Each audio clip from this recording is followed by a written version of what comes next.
So welcome to the Southborough Library. I'm Ryan Donovan, I'm the library director. There's a legislative agenda packet. I think most people got it when they came in. We also have a very sort of bare bones program, sort of with a rough listing of the speakers. Mostly that's going to be the same. I think Representative Gentil is not going to be here. Is here? No, I haven't heard from them. Yeah, so it's going to be everybody except for that representative. So, you know, funding is a very important issue. It doesn't seem like state funding sometimes affects local small libraries. It actually, because we're so reliant on those services, it makes a big deal when those funding lines are cut. And our local funding has to go up in order to pick up the slack. So there's going to be a lot of people this morning who are a lot more knowledgeable on this than I am, and they're going to tell you, you know, the importance of contacting your legislators, what we need to do to restore funding to. So I'm going to have my trustee chair, Richard Wallace, also welcome you and tell you a little bit about what's going on at our library. Thank you all for coming. Thank you, Ryan.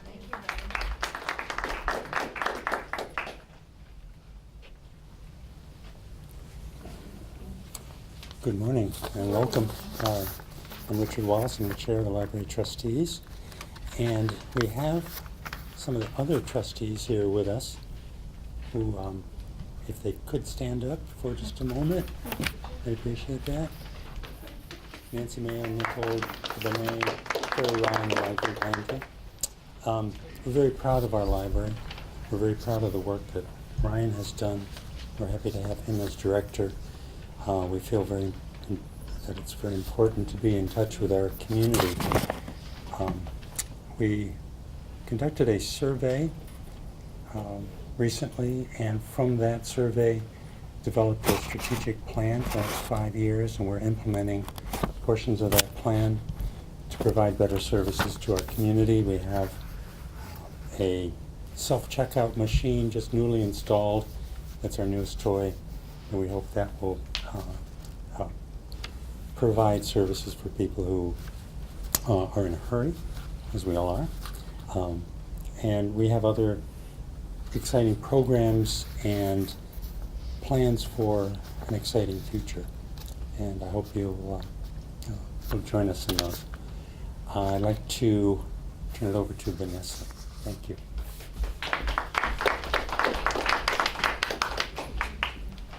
Thank you, Richard.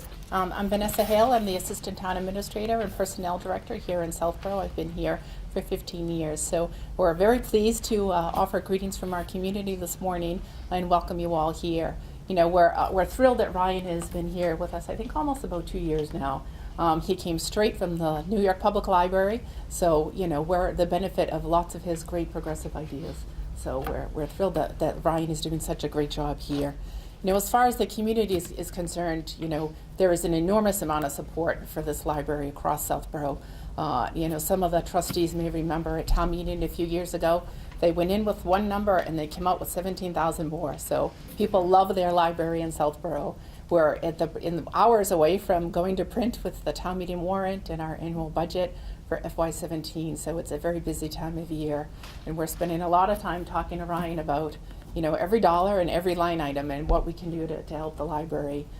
Technology has not been our focus for a long time in Southborough, either in the library or the town hall. And Ryan's doing a great job of really, you know, kicking that up. We're bringing on a full-time, our first IT director for the community, hopefully on July 1st. So I know that he or she will also be an asset to Ryan and the trustees.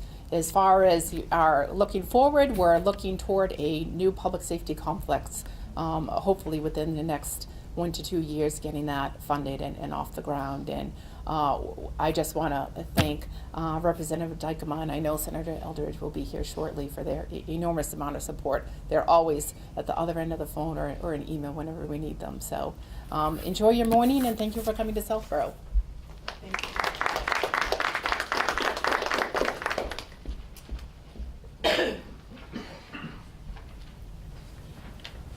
And so next up, we're going to have the Executive Director of CW Mars, Tim Spindler.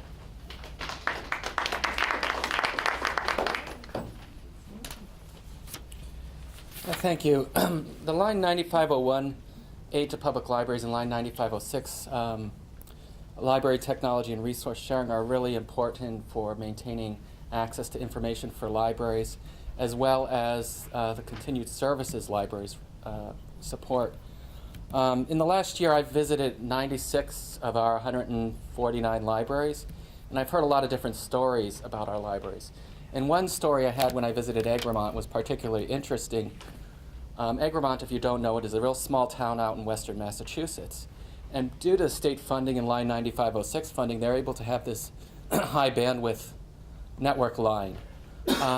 And there's an elderly woman who's a great-grandmother who lives in the town, and she was actually worked on code breaking in World War II in England.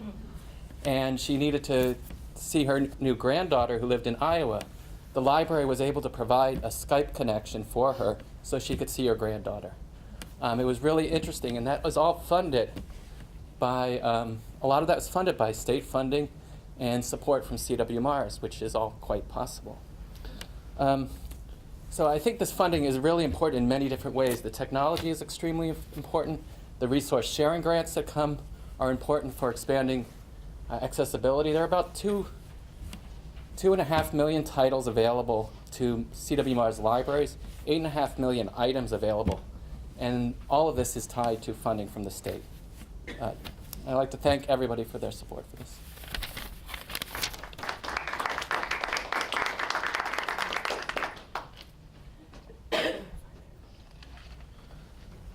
So next up, we talk a lot about the Mass Board of Library Commissioners at events like this, but we don't often know who those people are. So we actually do have one of the library commissioners with us this morning. So this is George Como.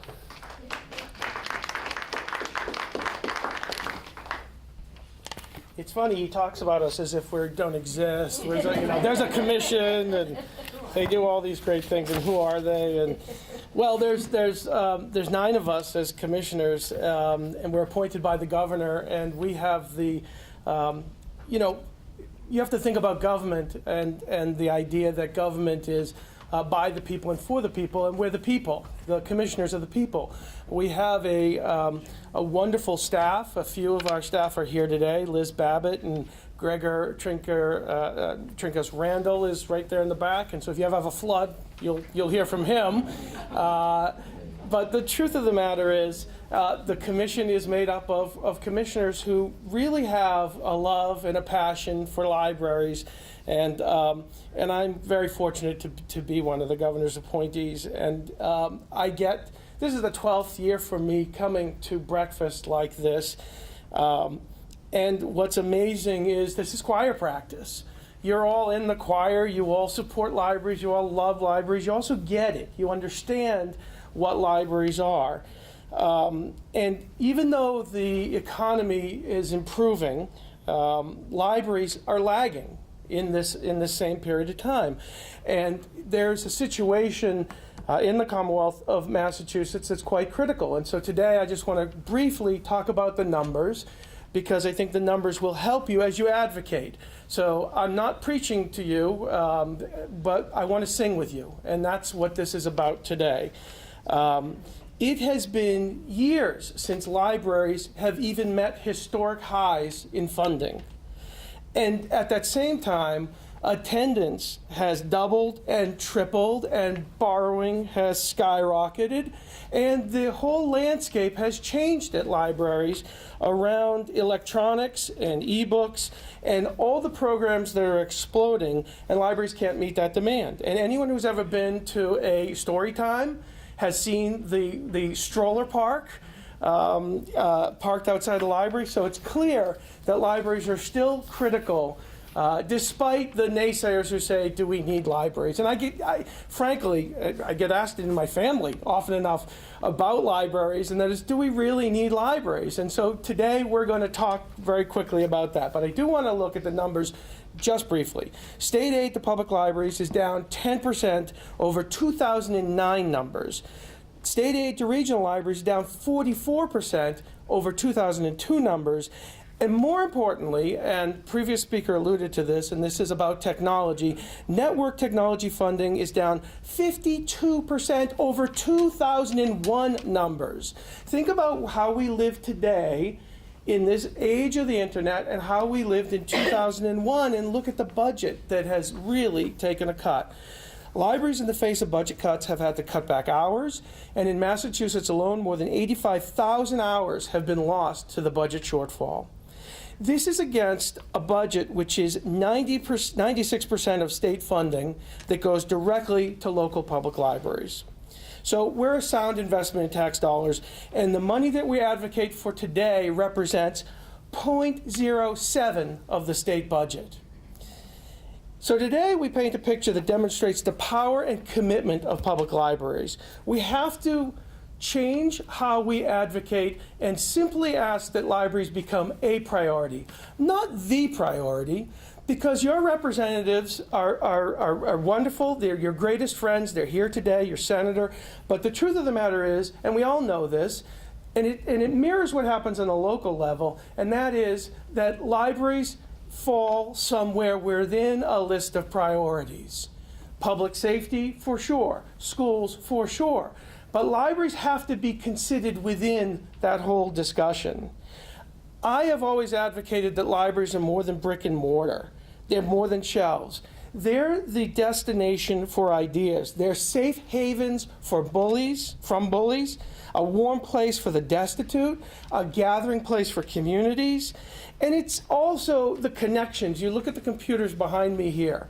There are people, I guarantee you, in this community who cannot afford $90 a month for internet access. There's no question. Think about all the times you use the internet just for basic government services. If you want to renew your license, or you want to download an application for a passport, or any of the items that happen in this modern world. So libraries are more than bricks and mortar, more than books. They're the gathering space for ideas, and more importantly, they're the great equalizer. It is the connecting point for a community. So anybody who ever asks me the question as to whether or not we need libraries, the resounding answer for me is always yes. And if you ask people if libraries are relevant in this digital age, you have to answer with the unassailable facts. Not just relevant, but vital. And they're at the heart of our democracy. They are free and open to all.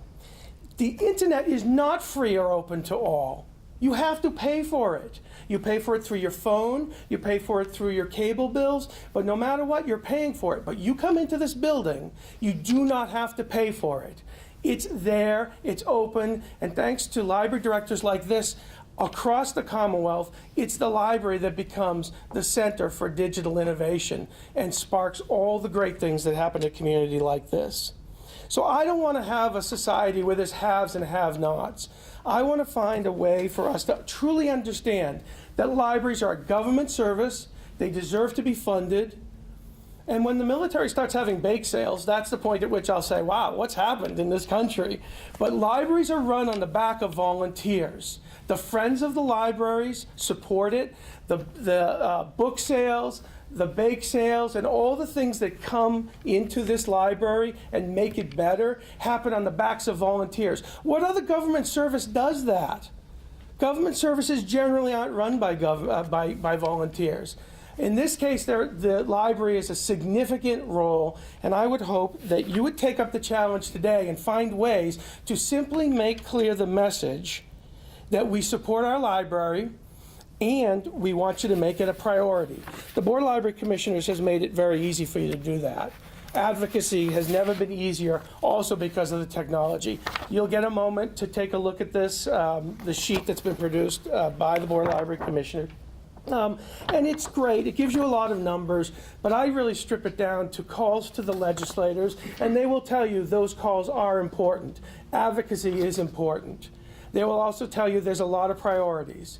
The question that I would like to put before you today is, would you please, when you're done with this, make a call, write a letter, send an email, do one thing, and urge somebody else in your circle of friends to do one thing, to simply ask the state legislature to make libraries a priority. Thank you for your time today, and you have a wonderful library and a great director. Thank you.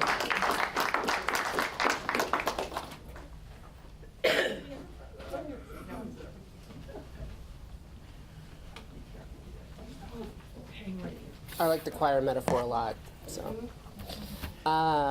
So there's an addition to your program, and since like this breakfast is the second annual breakfast, it's also great because last year Maureen Ambrosino was not on the program and spoke, and she's going to be speaking this morning too. So this, without further ado, this is Maureen Ambrosino, the library director of the Westborough Public Library and the past president of the Massachusetts Library Association.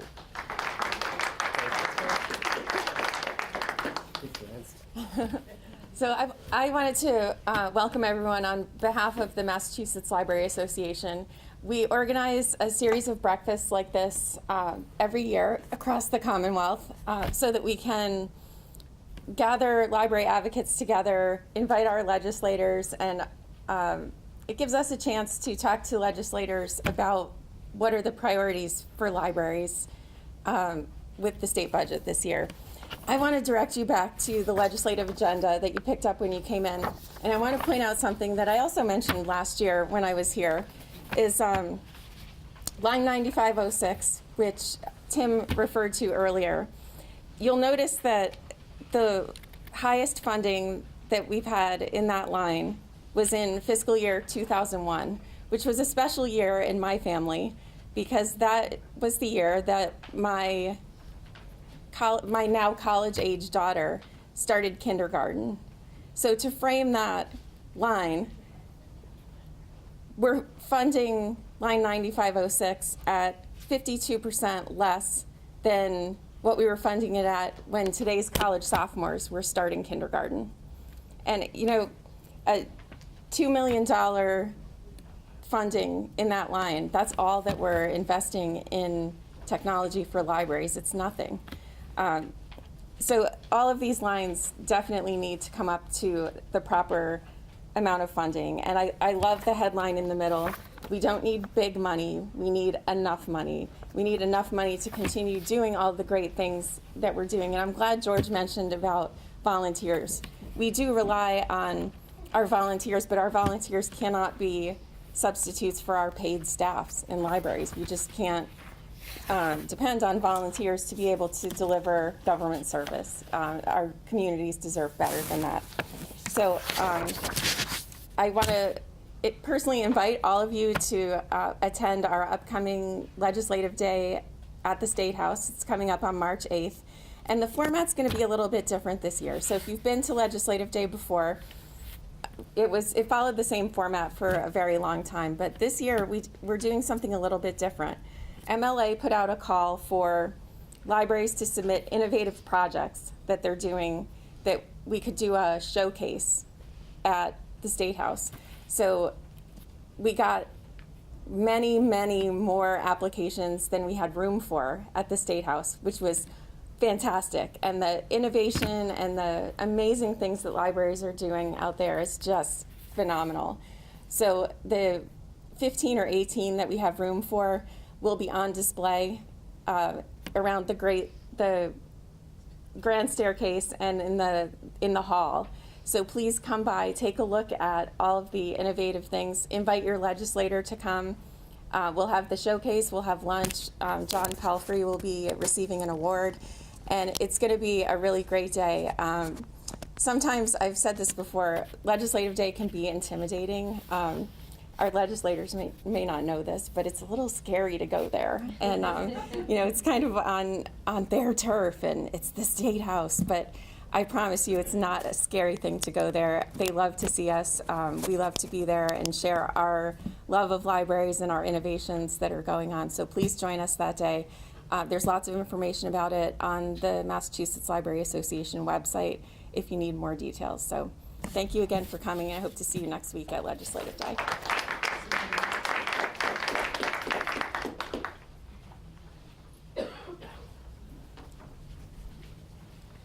I love the point Maureen makes too, because everybody knows technology is less important now than it was in like 2001, right?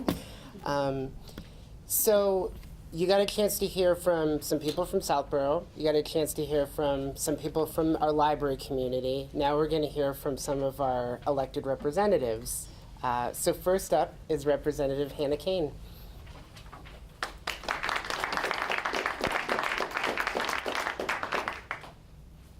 Good morning. Thank you, Ryan, for the invitation to be here today.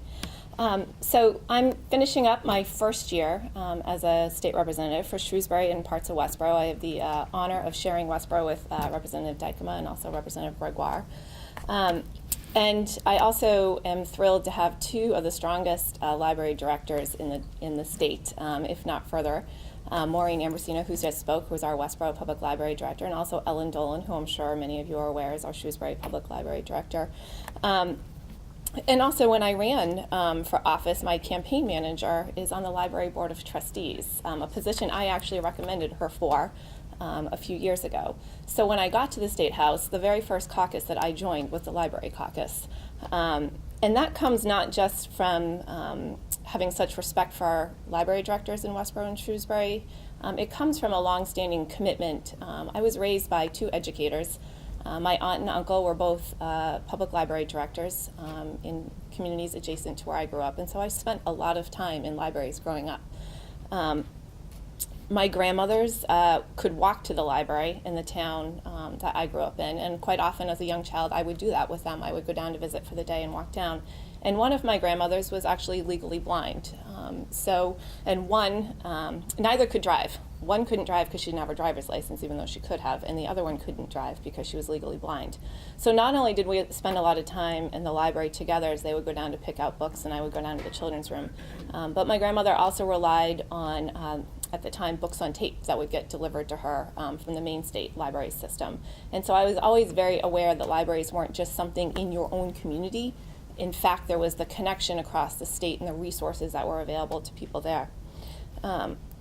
In addition to my own memories of going to the library, it was really in 5th grade when I had a father who read to me every night. That was our time that we spent together. And in 5th grade, I discovered the Nancy Drew series. And in my school library, I zipped through, I think there was 55 books at the time, if I'm recalling directly. But that was really something where I first felt that extreme passion for wanting to get to my school library to go get the next book that I had zipped through.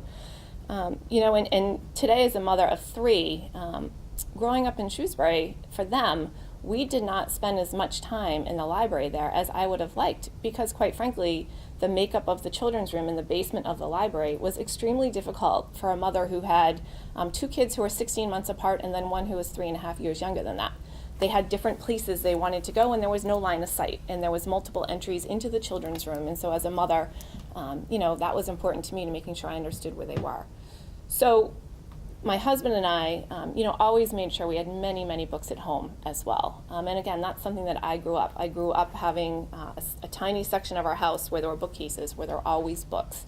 And my parents read from that bookcase. They would go and take a book and put one back. And so I understand the value of also having your own books as well as a complement to going and being able to go further than you had in your own area. I serve on the local finance committee in Shrewsbury. So I am very, very aware of the challenges in local budgets. And I think something like 1.6% is the increase in the budget for the Shrewsbury Public Library going back on average over 10 years now. Our materials budget is one of our biggest challenges right now. And in fact, we've dipped into the trustees' money so much to help supplement that every year that we can't do that going forward, or otherwise the trustees are going to be sort of in jeopardy of the money that they have there.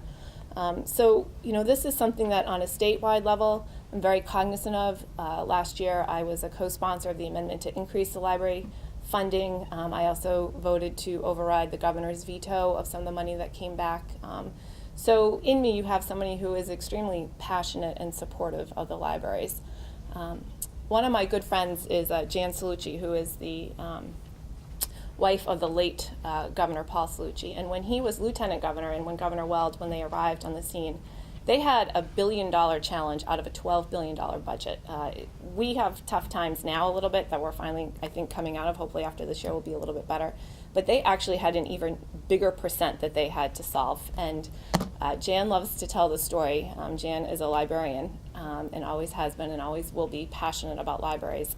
That when Paul came home and had to inform her that the state library budget was going to be cut, he slept in another bedroom for a week before she would let him back in. And he made sure that as they were able to restore funds, that the libraries were at the top of the list in terms of who was going to get some money back. I think this is very much a nonpartisan issue. I see people on both sides of the aisle who are extremely passionate about libraries. And I will tell you that advocating is critically important. Advocating personally, whether that is through an email in which you personally talk about your connection to a library and why it is so important, is much more valuable than the form letters. I'm sure Representative Dykema can attest. We receive, during budget season, hundreds of them constantly. These days, because of technology, it makes it very easy for a group to advocate for something, because whatever group they're belonging to will simply say, fill in your zip code here and put your name and address in, and that's all you have to do, and you press the button and it goes. So we will get a high volume on certain subjects. And volume certainly weighs on us, but at the end of the day, it is the personal stories, the personal emails, the personal telling of why the library matters and what your connection is that will imprint up here and have a much more lasting and valuable opportunity to advocate.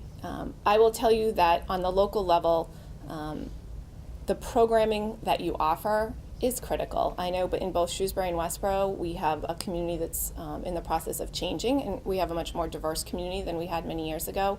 And one of the programs I know that has been extremely successful in Shrewsbury is really reaching out to folks who are new to the community, who may have barriers in terms of language, especially a lot of the older parents who might come with some of our families who are moving in who do not have as many connections out there, are really relying on the library as a place to go for community and connection. And I think that it's really important that libraries do that outreach. I mean, I know I get this as my one from Shrewsbury that I just got in the mail the other day, and I literally go through it and I am constantly amazed at how much programming is being offered. Maureen does a terrific job in Westboro electronically keeping us as legislators updated as well. So right now Shrewsbury and Westboro are having a pajama war in terms of, and Maureen got to me first and made me commit to Westboro's pajama pile, so I have 3 pajamas to give to Maureen. And then yesterday I got an email on the purse project of taking old purses and putting toiletries and necessities into them and dropping them off at the library, which I thought was a terrific idea, and I surely have many purses that I can offer you. But those are the types of things which I think are important to make sure that you're going out to a very, very broad group of people. For one, the role the library plays in the community, I think, is even more important today than it ever has been. I know, again, as a mother, after school time for kids, particularly kids who aren't involved in sports, it's a place to go after school. I know that the RTA bus, I think, has a stop in front of the library now in Westboro, and actually some of their highest ridership is students going and getting off there and spending time in the afternoon. My predecessor in this role, Matt Beaton, when we did the override, the debt exclusion, came out in support of that and took a lot of flack for it, that he was coming out as a Republican to support a debt exclusion.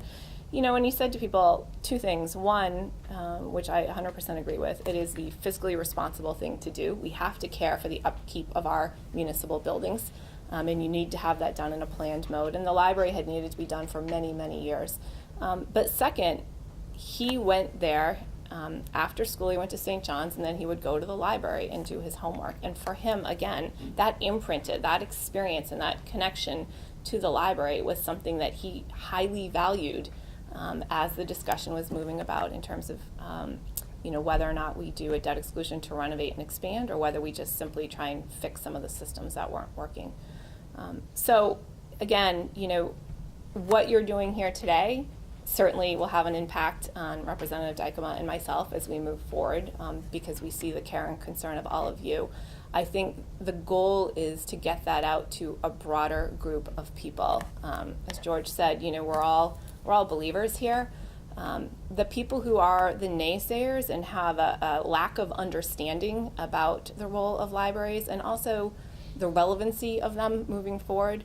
I know one of the things that surprises me most when we review the library budget at Finance Committee is the high cost of the electronic books. Everyone assumes that, well, it's going to cost you the same thing it costs me when I download onto my Kindle, and it doesn't. And so I think making sure that we educate the public around what the true cost is for libraries, weighed against the value of that investment, is important. So again, thank you for the pleasure of being here with you this morning. I will continue to advocate loudly and proudly for our libraries and hope to be back to see you in future years. Thank you.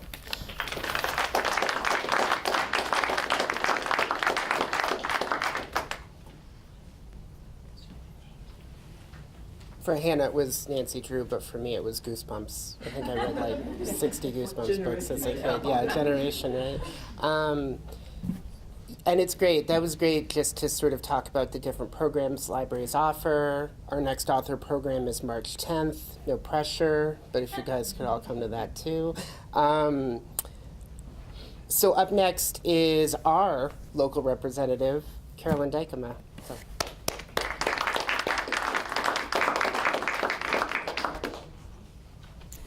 Good morning, everyone. It is great to be here, as always. I want to thank Ryan, thank everyone who has been doing work year after year. I see so many familiar faces here to support our libraries. And I guess, long story short, I will just assure you that we are going to keep fighting for our libraries. I have been here. Hannah is a new member of our legislative caucus in support of libraries. I have been here, what seems like fighting the same fight for the last 7 years. We have seen some financial challenges. I don't think that's certainly surprising to anyone. But we have made progress through the budget process every year. We start at one place, and while the progress is certainly nothing that we would be happy with or satisfied with, we do, we are able to, bring something back to the budget, which I think is truly a reflection of the work of everyone in this room. The folks that do come, Maureen every year comes to the State House with a whole number of folks, and the value of having people come and tell their stories to us personally is absolutely invaluable. To highlight one of the comments that Hannah made, it's the personal stories. When we go to advocate, when we sit down with the chair of Ways and Means and we talk about our budget priorities, you lose something, I think, especially in a community resource like libraries, when you just talk about the numbers, because it's really not about the numbers. The numbers are behind the people. And I love coming to these breakfasts because no matter who you talk to, everyone has a personal connection to the library. And Kate Hogan, who was not able to be here today, who is the chair of our library caucus at the State House, passionately talks about her grandmother and her mother, who were daily visitors to the library and would come back with stacks of books. And that's something that Kate carries with her today and brought with her to the State House, and why she is leading our library caucus. For me, my grandmother always visited libraries as well, but when I was a mother with young children, any of you who have had young children know how sort of isolating that can be. It's a lot of work, especially when you've got children who are very close together. And the library was my lifeline. That was my connection to the community, where I would pack the kids up in the stroller and, bundle them up and bring them to the library, where I would meet other moms, other families, and connect and share stories. And it was so important at that time. And one thing that the libraries have done really well, under the leadership of folks like Maureen and Ryan, have really been working hard to remain relevant.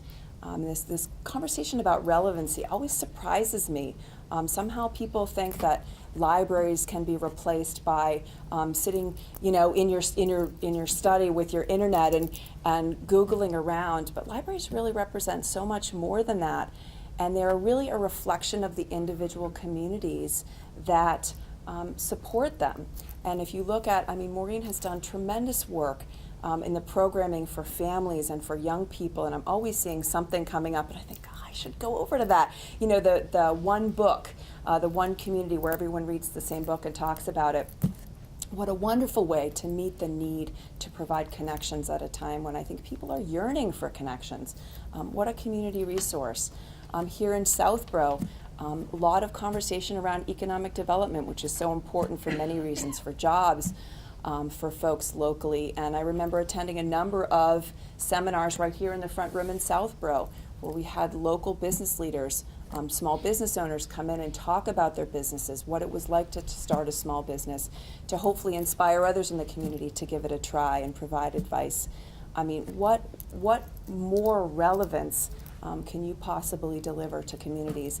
And with the limited resources that libraries have had and the cuts that they have seen, the fact that they have been able to step up and meet that challenge in such an effective and powerful way is really remarkable. So I would just echo Hannah's comments to make sure that word is out there. Talk to your friends and get them to write us about their personal stories. And I can assure you, that everyone in the Legislative Caucus will take those stories and bring them to the table and make sure that when we have those budget conversations, everyone realizes the value that those dollars bring to the lives and the families right here in our community. So thank you all for this opportunity. To Ryan especially. Where is Ryan? Where did he go? I keep thinking he's over here. He's over here. For making it possible for all of us to come together and remind ourselves, and for local cable again to get the word out to everyone about the value of our library. So thank you all. Great to be here.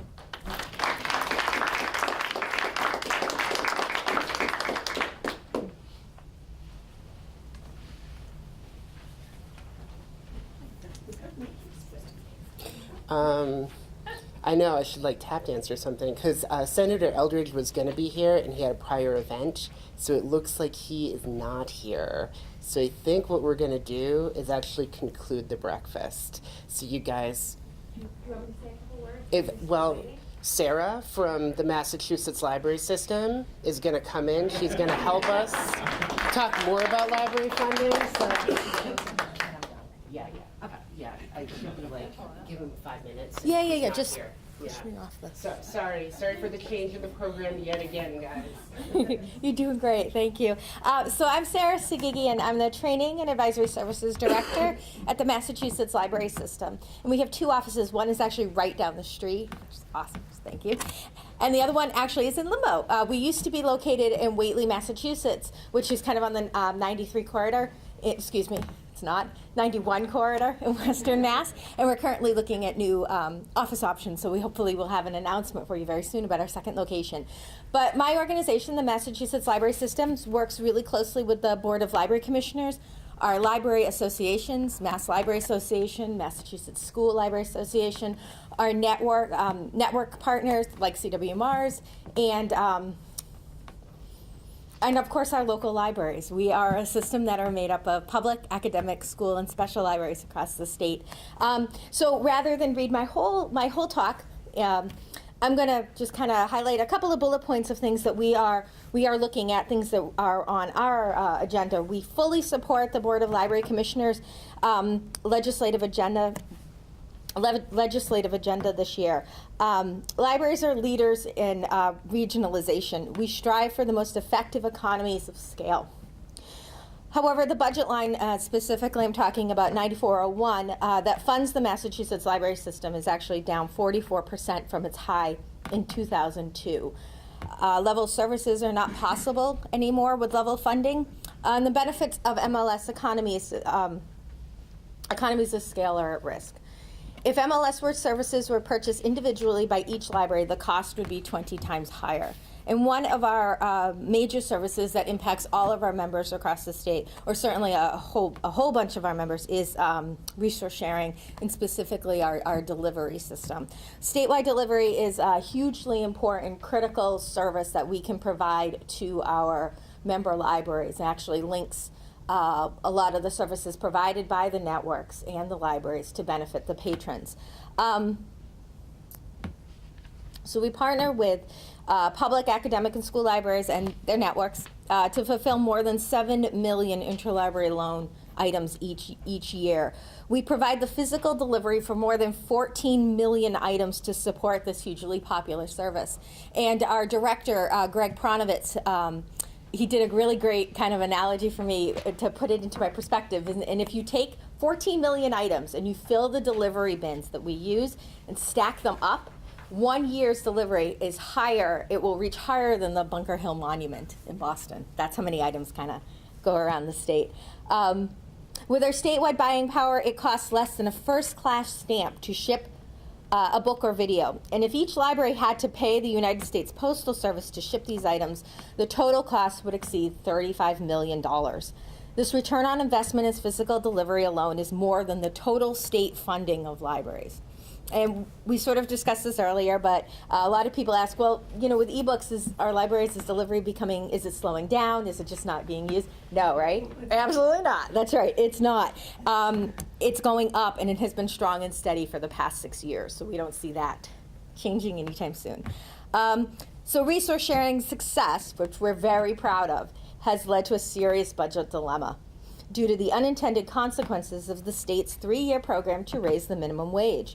This important legislative action will result in a huge increase in labor costs that exceed inflation by a large margin when spread across our contractors' 60 employees.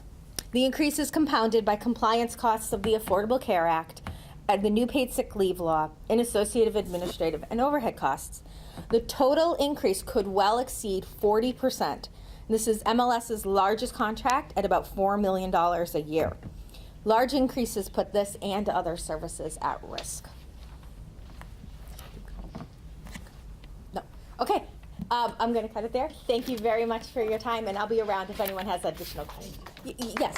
Would you be able to send us your remarks electronically? Sure, I'd be happy to. Thank you. Just, we'll talk after that. Sure. Okay, thank you.